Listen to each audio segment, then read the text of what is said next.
Assalamualaikum warahmatullahi wabarakatuh. Halo anak-anak, apa kabar? Semoga saudara kalian sehat ya. Kali ini Bunda Raya mau sampaikan untuk materi kerajinan bahan limbah keras pertemuan kedua, yang dimana pertemuan pertama sudah kita bahas untuk prinsip kerajinan bahan limbah keras, jenis dan karakteristiknya, sama pengolahan ya. Nah sekarang untuk poin D-nya yaitu proses produksinya. Nah, di sini pembuatan produksi di setiap wilayah tentunya berbeda-beda ya anak-anak ya. Contohnya kalau di pesisir atau laut itu biasanya terdiri cangkang kerang ya, sisik ikan, tulang ikan seperti itu. Nah, kalau pegunungan biasanya kayu ya. Kayu-kayu jenis-jenis kayu-kayuan. Lalu kalau untuk pertanian itu lebih ke ternak ya, seperti sapi, kerbau ya, tulang-tulangnya ya seperti itu. Kalau perkotaan itu biasanya untuk pecahan keramiknya, potongan logam, plastik ya. Itu untuk limbah-limbahnya berdasarkan wilayah. Nah, yang kita pelajari yaitu kerajinan bahan limbah keras organik dan anorganik ya. Di pertemuan pertama sudah kita bahas juga jenisnya apa, contohnya apa untuk yang limbah keras organik dan anorganik. Nah, di sini untuk organik itu antara lain contohnya adalah cangkang kerang ya. Nah, cangkang kerang atau moluska ini lebih disukai oleh produk luar atau masyarakat luar negeri karena ini banyak produknya unik ya seperti itu ya. Jadi bisa dengan pengolahan kreativitas itu bisa menghasilkan atau bisa menyaingi negara lain atau bahkan menghasilkan produk unggulan ya seperti itu.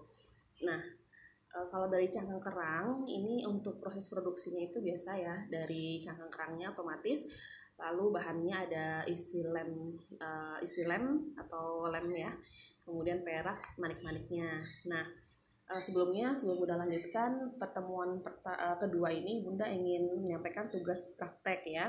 Jadi membuat limbah dari bahan keras di sekitar kalian ya, yang mudah kalian dapat, yang tidak banyak memakan waktu banyak, jadi bisa segera dikumpulkan ya. Jadi ini Bunda sampaikan untuk materinya. Nanti kalau dari materinya kalian punya ide lain atau aktivitas lain, silakan saja, itu terbuka ya, open minded. Yang penting untuk jenis dari bahannya itu dari limbah bahan keras ya. Oke, lanjut. Kalau misalkan cangkang kerang itu Bunda lanjutkan, alatnya itu amplas, kikir, lem tembak, dan gerindra ya seperti itu. Nah, dia bisa dibuat produk kerajinan gantungan kunci ya, atau pernak-pernik perhiasan, souvenir ya, kotak tisu seperti itu ya anak-anak ya.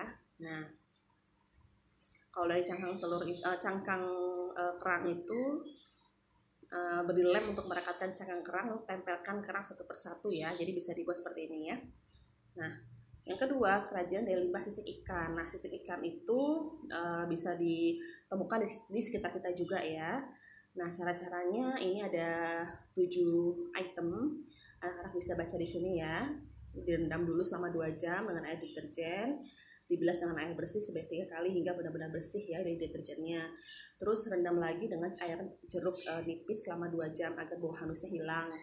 Lalu pisahkan sisik ikan sesuai ukuran dan ketebalan ya, pisahkan dengan saringan. Nah, nanti baru pemberian warna itu diperlukan kehati-hatian ya. Bisa pewarna atau cat tekstil, lalu matikan kompor, biarkan terendam dengan zat pewarna selama 20 menit. Baru tiriskan dengan yang inginkan supaya tidak melengkung. Nah, ingat ya anak-anaknya, pilih yang kalian mudah dan simple ya. Ini hanya untuk menyampaikan materinya saja.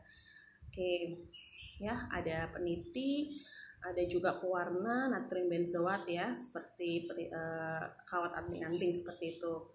Nah, jadi ada tang, lalu panci, spatula, dan kompor. Kayak gitu ya. Nanti akan menghasilkan kerajinan anting-anting ataupun sendal ataupun kalung.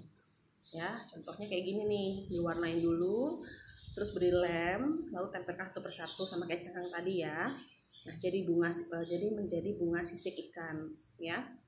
Nah, ini variasi ya, bisa dengan memakai produknya sisir ya, ditempelin seperti itu. Nah, itu dari sisik ikan. Nah, sekarang organik yang lain yaitu limbah tulang ikan. Tulang ikan juga banyak di sekitar kita. Nah, bahan-bahannya itu ada tulang ikannya, lem, sama pewarna semprot ya, seperti itu. Lalu alat pembuatannya itu ada gergaji, amplas, lem, sama gerindra ya. Nah, kreativitasnya bisa anak-anak kayak seperti buat gelang ya, kayak gitu ya. Oke, nah contoh-contohnya ini nih, pilih tulang yang masih bagus ya, potong kecil sesuai dengan bentuk yang kalian inginkan ya. Kalau ini dengan untuk liontin ya, jadi kayak kalung gitu. Nah, pakai tali lalu disimpul, sudah jadi seperti ini, bisa panjang atau pendek ya. Nah, itu dari limbah tulang ya. Lalu dari limbah tempurung kelapa itu bisa jadi hasil karyanya itu, kita lihat ya. Nah, ini hasil karyanya aksesoris juga ya, kendi seperti itu. Nah, bahannya apa aja? Tempurung, lem, terus ada politur dan dempul ya. Nah, ini alatnya ada amplas sama gergaji ya. Nah, produknya seperti ini tadi ya. Nah, proses produksinya ini dipotong sesuai pola yang kalian inginkan ya, terus haluskan atau finishing, terus beri lapisan vernis ya, dijemur hingga kering. Nah, jadilah ini ya aksesoris gantungan kunci dari tempurung kelapa. Oke. Nah, kita lihat sekarang masuk ke limbah keras anorganik. Anorganik itu apa sih? Sudah jelaskan di awal juga ya, pertemuan pertama, yaitu contohnya ya plastik, pecahan keramik, pecahan kaca, dan pecahan logam ya. Untuk mendaur ulang ini kita sesuaikan dulu dengan aneka kerajinannya ya. Nih anak-anak lihat ya, dari pecahan kaca seperti itu ataupun dari botol ya, seperti itu. Nah, limbah plastik, kalau dari limbah plastik itu untuk pembuatannya yang pasti plastik, semprotan warna sama isi lem tembak ya. Nah, alat pembuatannya seperti ini, ada gunting, cutter, lem, sama solder. Nah, bisa menghasilkan kerajinan plastik dari ini hiasan ya, lalu kap lampu sama tas atau wadah aksesoris ya. Jadi patahkan ujung sendok bekas ya, sendok bekas plastik ya, untuk dimanfaatkan cekungnya, mangkuk cekungnya. Terus diwarnain, habis itu siapkan alas triplek ya berbentuk lingkaran. Dipotong deh tuh ya, dilubangi bagian triplex dan susun ujung memutar, terus beri cermin sehingga ini menjadi cermin ya dari si limbah plastik tadi ya, dari potongan kayu plastik tadi ya, sendok plastik tadi ya, seperti itu. Nah, kalau pecahan keramik kita lihat di sini, pecahan lem fox sama semen putih ya. Nah, alatnya ada palu, amplas, sama lap ya. Produknya bisa menjadi hiasan gajah ataupun vas ya, atau wadah tempat pensil ya, pecahan keramik seperti itu. Proses produksinya dipecah-pecah dulu menggunakan palu, terus habis itu buat ukuran kecil-kecil ya, kumpulkan warna yang sama, buat sketsanya ya, mau buat vas atau maksudnya untuk dari vas itu mau buat bunga atau apa ya, itu bisa kalian modifikasi sendiri. Nah, sesuai pola dipasang, lalu beri semen ya supaya lengket, dan sisa semen tadi lapnya, kemudian sisa semen tadi dilap hingga bersih dan rata. Oke, itu dari pecahan keramik. Nah, kalau pecahan kaca ya, pecahan kaca nih seperti ini. Hati-hati anak-anak ya, untuk K3 jangan lupa ya, karena ini butuh kehati-hatian ya. Ya, kalau untuk kaca ini memang alatnya harus ada alat khusus ya, seperti ada tungku pembakaran ya.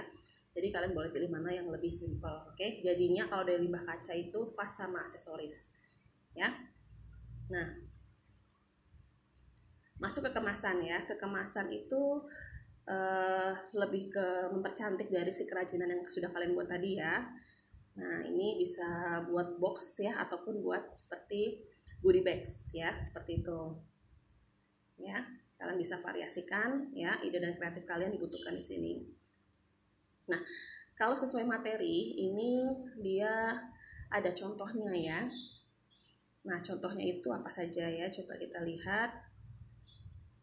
Ini membuat souvenir ya. Oke, dia memilih bahan limbah keras yang tahan lama, bahannya tidak sulit dicari ya. Lalu kalian harus ada ide dan gagasan ya, buat sketsa dulu. Lalu pelaksanaannya, ini ada bahan-bahannya itu limbah kayu ya, mau pinus terserah, mau kayu biasa juga nggak apa-apa, kain perca batik, lem, karton, dan politur. Nah, alatnya itu gunting sama cutter saja ya. Prosesnya bisa dibaca di sini ya. Nah, dibuat pola, bisa dicat langsung ya. Oke, kemudian disusun dengan lem ya. Diberi barutan kain perca menyerupai pakaian manusia ya, sesuai keinginan.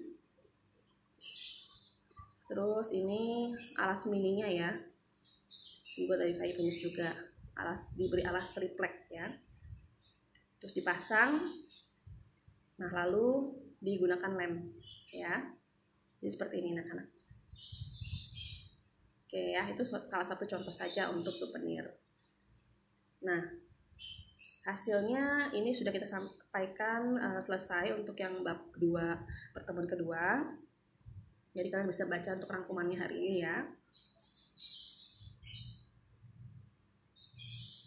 Nah, jadi Bunda sampaikan untuk materi ataupun materi sudah kita sampaikan, dan untuk tugasnya Bunda mau untuk tugas prakarya ya. Jadi gunakan bahan limbah di sekitar kalian yang mudah, yang simple ya. Lalu untuk tidak butuh banyak alat ya, seperti misalkan kalau kalian bisa buat dari bingkai foto ya atau tempat pensil itu boleh, tapi untuk bahan dasarnya itu limbah bahan keras apa saja sudah Bunda sampaikan di awal ya, tinggal kalian kreativitas ya, seperti itu. Untuk tugas Bunda berikan waktu minimal seminggu, maksimal 2 minggu ya untuk mendapatkan nilai tugas praktek ya. Oke anak-anak, sampai di sini dulu untuk pertemuan kedua kali ini. Mudah-mudahan nanti di pertemuan ketiga kita sudah membahas untuk bab 2 tentang rekayasa ya. Dan ditunggu untuk hasil karyanya sekreatif mungkin, seminimalis mungkin ya, minimalis tapi kreatif ya, seperti itu. Bunda mau daya kreativitas kalian bermain di sini ya. Oke, itu saja anak-anak Bunda sampaikan. Mohon maaf jika ada kekurangan. Jika ada yang ditanyakan silakan konfirmasi ke wali asuh. Bunda akhiri.